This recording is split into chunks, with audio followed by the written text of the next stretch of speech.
तुम्ही डायरेक्ट पत्र देता.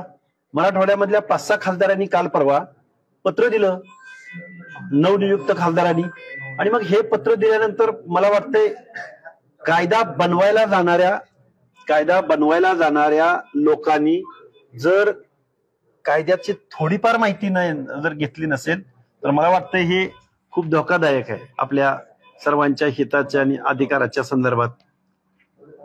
भुजबळ जे आहे ते चिथावणीखोर वक्तव्य करून तलवार वाटपाचा कार्यक्रम जे आहे ते त्यांनी सुरू केलाय आणि दंगल जी आहे ती त्यांना घडवायची आहे. त्यामुळे असा जर प्रयोग झाला तर आम्ही सुद्धा एक पाऊल मागे हटणार नाही, असं प्रकारचं वक्तव्य जरांगे पाटील यांनी केलंय. जरांगे साहेब काय कुठल्या शब्दाचा काय अर्थ काढतील त्याचं अलीकडच्या काळातली त्यांची वक्तव्य पाहता ते काही बोलू शकतात, यामध्ये काही हे नाहीये.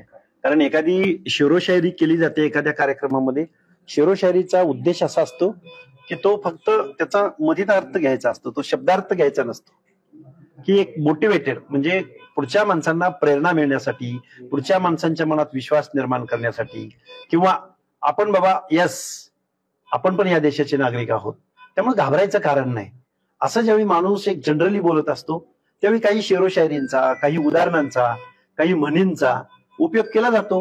लिटरेचर आहे आपलं लँग्वेज आहे, आणि मग या लिटरेचरचा जर उपयोग भुजबळ साहेबांनी एक चांगलं प्रभावी माणसांच्या मनामध्ये विश्वास निर्माण करण्यासाठी एखाद्या शायरीचा वापर केला म्हणजे ते उद्या तलवारीच काढणार आहेत, वाटणार आहेत आणि मग दंगल घडवणार आहेत असा त्याचा अर्थ काढणं. कायदा सुव्यवस्था आहे ना महाराष्ट्रात, देशात कायदा सुव्यवस्था आहे ना, शासन प्रशासन त्याचं काम करेल ना, पोलीस डिपार्टमेंटवर काय विश्वास आहे ना आपला सर्वांचा.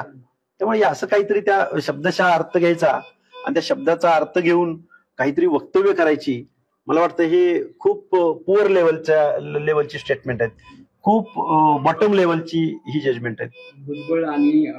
भुजबळ साहेब हे ओबीसी आणि मराठामध्ये दंगल घडवतील अशा प्रकारचं कधी अशी काही बॅक हिस्ट्री आहे का?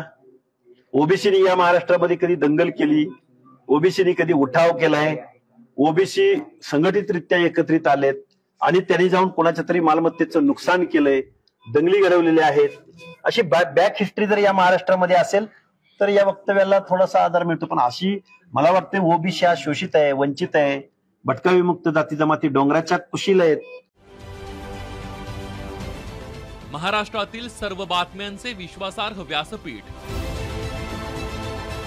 सकाळच्या सर्व सोशल मीडिया प्लॅटफॉर्मला लाईक, फॉलो आणि सबस्क्राईब करा. तसंच सर्व नोटिफिकेशनसाठी बेल आयकॉन प्रेस करायला विसरू नका.